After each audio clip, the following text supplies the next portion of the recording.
Hey everyone, how's it going? It is I, the real Randy Chavez, coming at you today with a Veve MCP update video. Guys, if you're new, welcome. For not, welcome back. I love y'all. Everyone say hello to Dashie. Hello, Dashie. Commenting, liking, and subscribing is a free way to help support the channel. Non-free ways are Patreon and smashing that super thanks button down below. And become a member and join Patreon. And also wraithx.eth domain name. So we do have a couple things to go over today, as I did not get to everything yesterday's video or even the lives last night. I will go over what was in the live a little bit in case you missed it. You don't want to watch a whole hour. So we'll start with Omi. Omi, on the last 24 hours, had reached down to 00069, or it was 0006972, which is still there. It had does not have a great amount of volume. It had 735,000, but it is better than like the 500,000 or 600,000 it's had the last couple of days. So I think it's really just a lot of buy orders that were set by people that happened to get filled as it reached the 6.9 level. I don't know if it was necessarily, oh, hey, new people coming in saying this is a nice price. Everyone comment nice down below with the 69. And then coming in, again, I think it really was just people that had already had buy orders set, and that's what they had. Again, going back to work this week, maybe today, although I had like the worst night last night, so I might not go today on the first day to try and get some more. So hopefully in the next couple weeks, I mean, hopefully I can get another logo, but you know, it's $3,700 for a Veve logo, or at that point, yeah, I can get several more million Omi. This is gonna be hard. So I'll keep y'all posted. Anyway, so people were talking yesterday about the Disney saying, hey, we have renewed with Veve. And again, it wasn't an announcement from Disney. It wasn't even technically an announcement from Veve. It was really an announcement from one of the mods on Telegram. Somebody was asking about, hey, when can we get Binance? When can we get this? And the person on Telegram, they're just like, well, we're under NDA and we can't really talk about exchanges. And they said exchanges as in plural, as in multiple. So not just Binance. They were talking about maybe Binance, maybe Coinbase. Again, I'm speculating on which ones they are. But David had said we don't want to have really, crap tier exchanges. You want to have like the A tier exchanges. So I'm going to guess we're not going to get, again, the smaller stuff. In my opinion, it would be a Binance, a KuCoin, a Kraken, something like that. Anyway, they, as far as contracts go, I don't know if the original contract between Disney and Veve was up and then they renewed, or if it was Disney kind of playing the long game and kind of saying like, oh, hey, I know there's a couple years left on this contract, but let's renegotiate now. And then Disney going and saying, and again, this is what I would do if I was Disney. I would say, hey, Veve, you used to have, millions of users, and now you have tens of thousands of users. You used to get millions in revenue every single week, and now you have barely over $1 million in revenue every single week. Actually, the last 2 weeks, they had less than $1 million in revenue. So, or at least less than $1 million in gem sales. So the amounts of chips that are in Disney's hand right now for negotiation is probably the best that it's ever going to be. I mean, this bear market will probably last a little while longer. You might have a recession, you might have another dip, but for the most part, I think the market really does want to rally. And when Bitcoin almost doubles in a couple months, then you have a really strong market sentiment, at least on crypto anyway. Oh, the same thing did happen for stocks. You did have a couple of tech stocks. I think like Tesla doubled and a couple of other things doubled as well. But anyway, that just could have been a tactic that Disney could use in order to get like the best deal possible. Because again, they pay their lawyers $1,000 an hour, and that's what they do all day, try to get the best deals. Anyway, speaking of deals, we have Chris Chan over on the Facebook saying, went for the drop today because it's a secret rare with only 1,000 available. And this was obviously a few days ago. This was talking about the Vebe drop. That is the one from Ant-Man Quantumania, which I think they should have done like last month when Ant-Man Quantumania was like, oh, hey, it's out. Let's all go see it. That being said, they missed the drop, but they did wind up getting a number 43 for 35 gems, which at the time was barely above floor.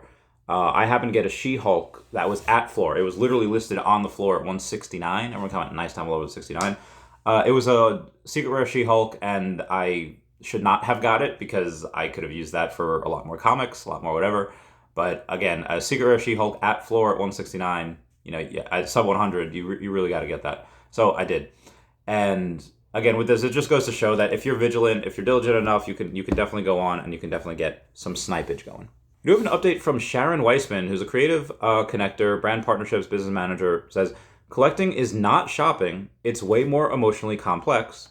And again, these words are from Sharon Weissman saying, Michael Adler and I dive into the phygital pool on the main stage at NFT NYC to discuss Veve's learnings from creating on-chain collectibles for the biggest brands, Disney, DC Comics, Ubisoft, etc. Moreover, we spilled the tea about how Power Station Studios creates the best tools for IPs to easily embark on their digital and or phygital journey. If you have a style guide but don't have a Power PIG yet, play along. What do you think PIG stands for? Ping us pronto. NFT NYC had a very different vibe this year. I will share my thoughts for the collective good next week after I've recovered from this week. So be advised, NFT NYC, when I went last year, it was teaming with people. Every single project I talked to had raised between $1 and $3 million. They did not. Most of them did not have a working product, and they had a run rate of maybe what they raised for per year. I think a couple of them had a run rate. Let's say, if they raised $3 million, maybe they had a run rate of 1.5 million, and maybe they could last for 2 years. But you could tell that most of those people that were there last year were not there this year. Why? Because they had no product. Their run rate was too high. They were offering YouTubers like myself hundreds or thousands of dollars to make videos content for them. And I was like, listen, I cannot in good conscience make videos for you guys when, when it's, there's no product yet, and there's no, even if there was, okay, you made a 10,000 PFP project like everybody else did, and you sold, like 800 of them. Yeah, it's not really a good time. Anyway, the main difference is this year and who was there? Well, Veve was there.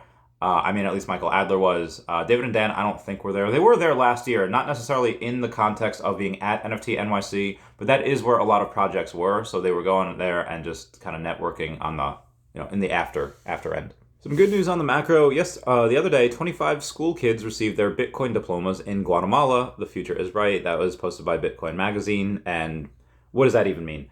I honestly don't know. I guess they're getting educated about blockchain a little bit. I just thought it was pretty exciting to see that headline. So I posted a poll the other day saying, being a degen makes the Web3 space more fun. I live like a pauper, so I can put more into Veve and Omi. People have bets on whether I'll be homeless or a decamillionaire in 2 years. What do you all think? 69% had gone on and said decamillionaire easily. Thank you for that. And then 31% had mentioned, yeah, homeless, you suck. So we'll see what happens. Comment down below your thoughts, and I want to comment nice down below the 69. I just thought that was interesting. I wound up getting a Hope Van Dyne sub 100 for 29 gems. Thought that was pretty nice. I will go and lower the... There we go. You can see that now. Nice. And again, I just like these. Most of these comics that I'm getting, I'm really not... I'm not thinking that they're going to pump at all. The only reason I think they'll pump is just because there'll be more people like me eventually going and buy and trying to get in the top 500 wallets.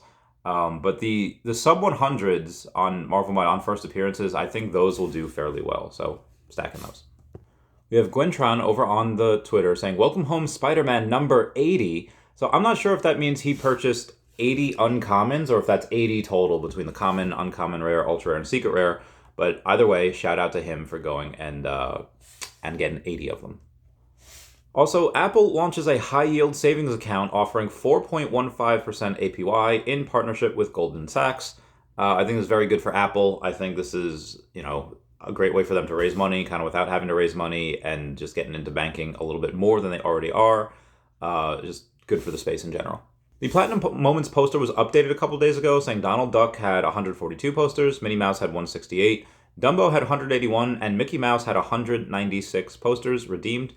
I thought that was very interesting. I think Minnie probably should be up a little bit more, but either way, like I said, thought it was cool. Be advised, you do have until April 26th in order to go and redeem those potions.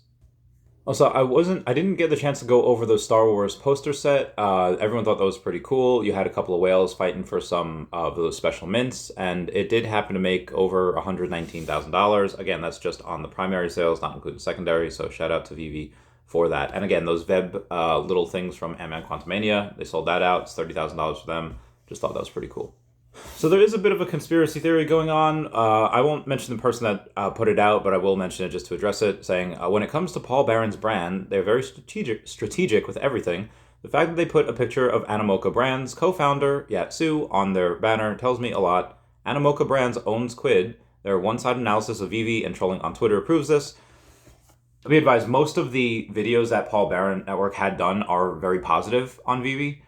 There was a couple of things that they had said that didn't exactly go with certain logic in one of their most recent videos at Veve, and they have been talking about Veve, which again, if someone with that amount of followers, that amount of clout wants to go and talk about Veve, more power to them. Some people think that they're engagement farming. I don't necessarily think they need to do that. I don't think they need to engagement farms. I don't think that's what they're doing. I think it's just saying, hey, we're in this space. We're trying to cover everything. I don't think they. I don't think there's anything malicious going on there. If there is, I'm wrong. Okay, but again, that's just kind of my interpretation of things. We have an update from Omi the Clown saying Veve is just another company trying its best to get something off the ground. The best may not be good enough for some people, but it doesn't give people the right to become abusive and tear down any efforts they make. Emotions are high. Everything has become a witch hunt in the sense of self-entitlement is off the charts. Agreed. Veve is working right now on trying to make things better. You might not see it, but I guarantee there's some developers coding away somewhere in the world right now trying to make improvements as you read this. TLDR, put yourself in their shoes. You work hard at something day and night and then release it under pressure, and you just get crapped on for everything you do.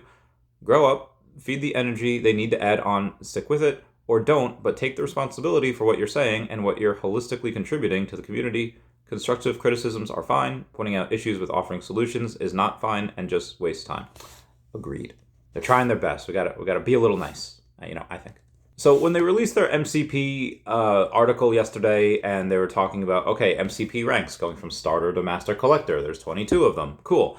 MCP levels and points goes from level 1 to level 100. Cool beans. I think the most we see now is like 71. I think Dr. Profit has that. But the spending the points on the wait list when that comes out, in the old article, you used to get 90% of them back. If you were to spend 100 points on more waitlist seats and you don't get the collectible, you get 90 of them back. For this one, I will go and say, it's in bold black italics saying, points spent on waitlist entries are considered spent and will not be refunded, even if collectors are unsuccessful in landing the drop, so use them wisely. Read that one more time. Points spent on waitlist entries are considered spent and will not be refunded. I'm just throwing that out there. Anyway, moving on, we do have a little bit of advertising for Veve. Veve is sponsored on a Facebook post, and it says, Veve fights for freedom in the quantum realm, and this was, I guess this was a ad as Veve was going on a few days ago. Is that still there? I really hope not. I think out of all the things they could be advertising, I would not advertise Veve, but again, just my opinion. Oh, Empire Magazine, which has 615,000 followers on Twitter, says a new documentary about Stan Lee is headed to Disney+. I wonder if they'll mention Veve in there. How people spend crazy amounts on collectibles, or even things that aren't even NFTs yet. The most expensive gun in CSGO just sold for around $400,000, and the matching knife to go with it for $100,000. That is a $500,000 deal, and I am just absolutely blown away by that. Anyway, guys, that's it for me. Please comment, like, and subscribe. Comments are good for the YouTube algorithm. Everyone say bye-bye to Dashie. Bye-bye, Dashie. I love you guys, and comment down below. Feel better, Chavez, because my stomach is in knots. I love you guys. Bye. Meow, meow, meow, meow.